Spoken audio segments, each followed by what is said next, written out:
السلام عليكم ورحمة الله تعالى وبركاته، مشاهدي قناة الطيور المغردة، وأهلا وسهلا ومرحبا بكم في هذا الموضوع الذي سنتحدث فيه عن الطريقة الصحيحة لاستعمال مادة الإيفرمكتين للقضاء النهائي على الفش، أي ما يعرف باسم قمل الطيور، والمخاطر والأضرار التي قد تسببها مادة الإيفرمكتين على جسم الطيور. إخواني الكرام، نتمنى من كل شخص شاهد هذا الفيديو أن يشاركنا بالضغط على زر اشتراك أي أبوني وتفعيل الجرس ليصلكم كل ما هو جديد حول عالم الطيور من تغذية وتربية وعلاج إلى غير ذلك.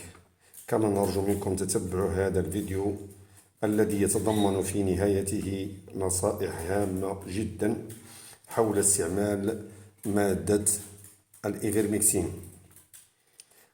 الإيفرمكتين مادة قوية وفعالة، ودورها هو القضاء على الفاش أي قمل الطيور، خاصة الفاش الأحمر والرمادي، لكنها لا تقضي على بيض هذا الكائن الحي.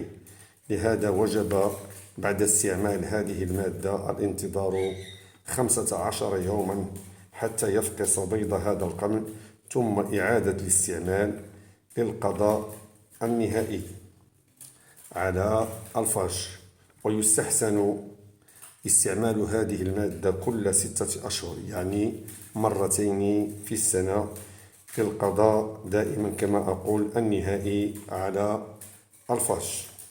طريقة الاستعمال: إذن إخواني الكرام، بالنسبة لطريقة الاستعمال نأخذ القليل من مادة الإيفرمكتين. إذن لاحظتم أنني حاولت نحيي جميع المعلومات ديال العلبة باش ما نديرش الإشهار حتى لشي شركة، لأن مادة الإيفرمكتين هي موجودة يعني في عدة أسماء، لا داعي إلى ذكر اسم هذه الشركات، لأنها باش ما نديروش الإشهار حتى لشي شركة. إذن كناخدو الحقنة ديالنا، تناخدو القليل مثلا على الشكل التالي. نأخذ القليل ديال مادة الإيفرمكتين، إذن وتنوضعوها في واحد القطارة ديال الأعين، مثلا مثل هذه مثلا.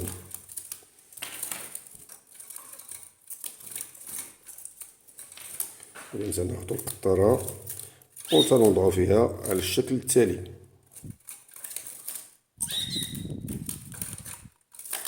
ثم تنغلقو هاد القطارة وتنخليو فيها هاد المادة اللي يمكننا نستعملوها لمدة طويلة. ويستحسن ما ناخدو غير النسبة اللي بغينا نستعملوها ونردوها، لأن كتلاحظوا حتى اللون ديال القنينة فهو عاكس للضوء، لأنها ما كتحمل لنا هاد المادة، يعني تتأثر بالضوء، لهذا جعلوا القنينة اللون ديالها مغلوق وتردوها بالمكان ديالها. إذا تناخدو هاد المادة هذه، يمكننا نوضعوها في قطارة كبيرة بالنسبة لبحال هذه مثلا، إلا أن القطارة هذه الثقب ديالها أو الخروج تكون القطرة كبيرة، يعني ما يمكنناش نستعملها للطيور صغيرة الحجم. دابا نشرح لكم علاش. إذا إخواني الكرام، طريقة الاستعمال بسيطة. تناخدو الطائر هو هذا. كاين الإخوان اللي كيوضعوها الطريقة ديال وضعوها بخويا، أنا ما كنحب باش تبان لنا الرقبة هنا، وتيوضعوا القطرة بهذا الشكل، ولكن كتلاحظوا بأن الطائر يتحرك. أنا ما كنحبش هذه الطريقة، لأن الطائر تيمكن له يتحرك ويتهرس له العنق ديالو، وهذه كان وقعت لنا وعاود وقعت. إذن هذا بالتجريب من الأفضل هذه الطريقة هذه أنا ما نحببهاش للإخوان، ولكن هناك طريقة بسيطة أخرى وتيمكن الإنسان يستعملها لوحده، يعني بدون الاستعانة بأي شخص. تياخد الطائر بهذا الشكل هذا وتياخدو الأجنحة ديالو هكايا، شوف هاد الطريقه بسيطه جدا وسهله هكا، فهمت. اذا تناخذ الطائر هنا، تيبقى الطائر ديالي هانتوما مأمن عن اي خطر. تنقبطو كما قلت لكم الاجنحه ديالو الاماميه هكايا، ها هما بجوج، وكناخذو هكايا، وكناخذ القطاره ديالي ناخذ بها نستعملها بالقطاره هكا هكا، ها هي. وتيبان لنا العنق ديالو. كنجيو للرقبه في هذا المكان هذا، هانتوما كتشوفوا هنا هاد المنطقه هذه بين الكتفين، كنوضع قطره وحده.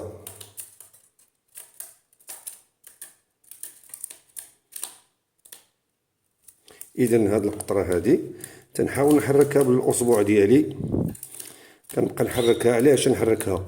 باش يوقع هناك تفاعل بين هذه الماده والجلد، وكنلاحظوا بان الاصبع ديالك كتبقى تحس الاحساس بواحد الحراره كترتفع.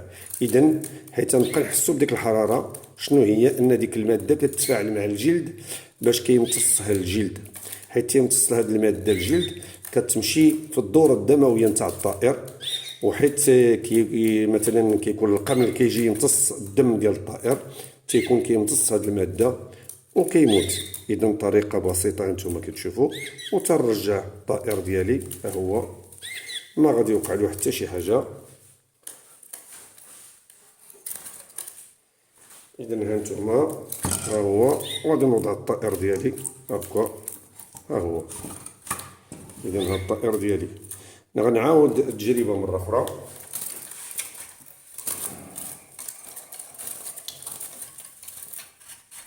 اذا قال لك في الاعاده افاده. هذا هو الطائر ديالنا. انا قلت لكم ما كناخذش هاد الطريقه ديال نوضع صبعي على العنق ديالو، لان كيتهرج شحال، لان الطائر تيبغي يتحرك، وخاصه الا كان الانسان ماشي محترف. علي انا نكون على يقين بانه غادي يهرس له، غادي يتكسر من العنق ديالو. فالطريقه البسيطه والسهله يجمع له هكايا الاجنحه ديالو بجوج هكا كما قلت لكم، وتيبقى لنا طائر في يدينا حر. هانت وغتوضع بالقطاره ديالك بهذه الطريقه هذه. هانت ها هي، ها العنق ديالو، ها الكتفين، وكنجيو هاد المنطقه وتنديروا قطره وحده هكا. اذا وهاد القطره كنبقى نحركها بالاصبع ديالي حتى نحس بواحد الحراره كترتفع. اذا كنبقى نحرك شي شويه وبرفق، يعني ما نبركش بزاف، يعني ان ما نضغطش على الطائر بزاف، وكنحس بواحد الحراره نتاع ديك الماده اللي هي ماده الايفيرميكتين. وتنخلي الطائر ديالي يعني في مأمن عن هذا القمل اللي هو المعروف بقمل الطيور او الفاش. اذا هانتوما كنعاود نرجع له هانتوما. اذا هي نرجع الطائر ديالي كما كان، وكنرجعو في القفص ديالو هانتوما. اذا هذه طريقه بسيطه وسهله. إخواني الكرام، هناك طريقة أخرى بالنسبة مثلا الإخوان اللي تيكون عندهم طائر يعني صغير بحال الحسون، حتى هو كناخذوه بنفس الطريقة، تناخذوه هكا. ولكن ما كنبغاش مثلا يدير القطرة، كيستعمل الكوطون تيج. إذا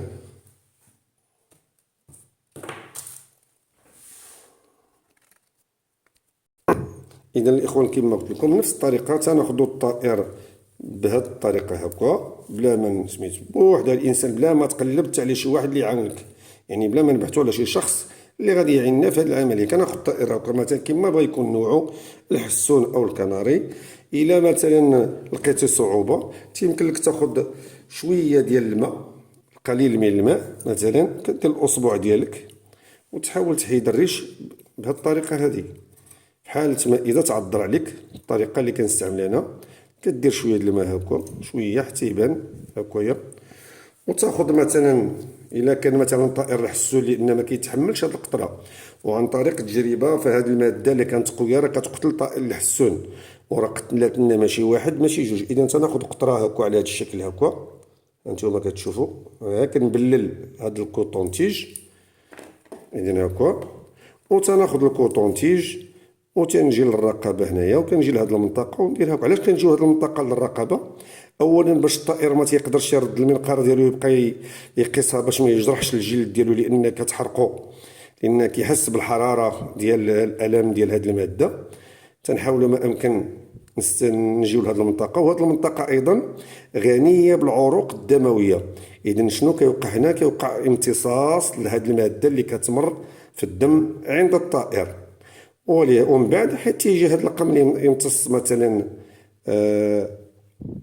يمتص الدم ديال الطائر، فهو تيكون تيمتص هذه المادة اللي هي سامة وقاتلة وكينقضيو عليه. إذن كذلك من بين النصائح خص الإنسان يستعمل القفازات. حنا ما كنعرفوش شنو هي المخاطر الحقيقية نتاع هذه المادة هذه، فلهذا واجب وضع القفازات يعني في الأيدي. من بين النصائح إخواني الكرام، لا ينبغي استعمال مادة الإيفيرمكتين للطيور الهزيلة الضعيفة جدا والمريضة، لأنها تؤدي إلى قتل هذه الطيور لا محالة. بالنسبة للطائر الحسون، من الأفضل وضع قطرة صغيرة، وخاصة باستعمال قطن الأذنين كما قلت لكم، ما نسميه بالكوتون تيج. هذا هو اللي نستعملوه، كنبلوه ونستعملوه للطائر الحسون، لأن القطرة إذا كانت كبيرة فإنها ستؤدي إلى قتل هذا الطائر، خاصة إلا خدينا ليفيرمكتين من عند البيطري وكانت يعني بنسبة مركزة، أي بنسبة قوية. فلهذا هذه المادة الإخوان اللي ما كيعرفوهاش، هي كتباع عند جميع الصيدليات البيطرية، كما أنها تباع كذلك عند الطبيب البيطري، كما كذلك يمكن نوجدوها عند بائعي الأغذية المتنوعة للطيور إلى غير ذلك. بالنسبة لمادة الفيرمكتين، إلا كان ديال التركيز ديالها قوي، تيمكن لنا نضيفوا لها هاد المادة اللي هي البروبولين جليكول. كنوضعوا مثلا إلا خدينا 1 مليلتر من مادة الفيرمكتين، كنزيدوا لها 2 مليلتر من هاد الجليكول بروبيل، وحتى هو كيتباع عند الطبيب البيطري. وراه غادي ننصحكم، وراه كاين هاد الماده واستعملناها مجربه جدا. تناخذوا 2 ملي وكنديروا معها ملي ديال 2 مليلتر ديال البروبيل جليكول، وكنزيدوا معها 1 ملي من ماده الفيرمكتين، وكنديروها كذلك لجميع الطيور بدون استثناء، وكتعطي نتائج جد حسنه. من بين النصائح الهامه جدا إخواني الكرام، هي هذه المادة راه معروف عليها أنها تؤخر الإخصاب، يعني ماشي كتؤدي إلى العقم النهائي، ولكن فترة التوالد عند الطيور تنحاول نتجنبوها عن طريق التجريب. فهذه المادة راه ما كيكون الإخصاب ضعيف عند الطيور، فلا بغينا نستعملوها كنستعملوها على الأقل بشهرين، يعني واحد شهرين ولا شهر ونص قبل يعني الإنسان ما يبدأ في عملية التفريخ، يعني أو ما نسميها بعملية التولد. إذا لاحظنا بأن هذه المادة تؤثر على الإخصاب عند الطيور عن طريق التجريب. إذا كذلك هذه المادة اللي هي مادة الإيفيرمكتين يمكن استعمالها في المشربية. يمكننا نوضعوا 1-2 قطرات في المشربية عند الطيور، فنلاحظ على أنها جد فعالة، تقضي على الفطريات، وتقضي كذلك على بعض الديدان المعوية الموجودة في الجهاز الهضمي عند الطيور. كما يمكن كذلك استعمال 2 أو 3 قطرات في ماء الاستحمام وتقديمها إلى الطيور، فنلاحظ على أنها تساعد على القضاء على الفاش المتواجد بالأرجل وتحت الريش، وكذلك الموجود في خواتم التحجيل، ونتائجها جد حسنة. وكذلك إخواني الكرام، من بين النصائح الأخرى هو بعد استعمال مادة الإيفيرمكتين على الرقبة، يجب تجنب إعطاء الاستحمام أو تقديم الاستحمام إلى الطيور لمدة لا تقل عن 3 أيام، باش لترك يعني المدة اللازمة لتفاعل هذه المادة مع جسم الطائر. إذن وجب تجنب تقديم الاستحمام إلى الطيور في الفترة التي نستعمل فيها مادة الإيفيرمكتين. إخواني الكرام، لم يبقى لي إلا أن أتقدم بالشكر لمتتبعي هذه القناة، والسلام عليكم ورحمة الله تعالى وبركاته.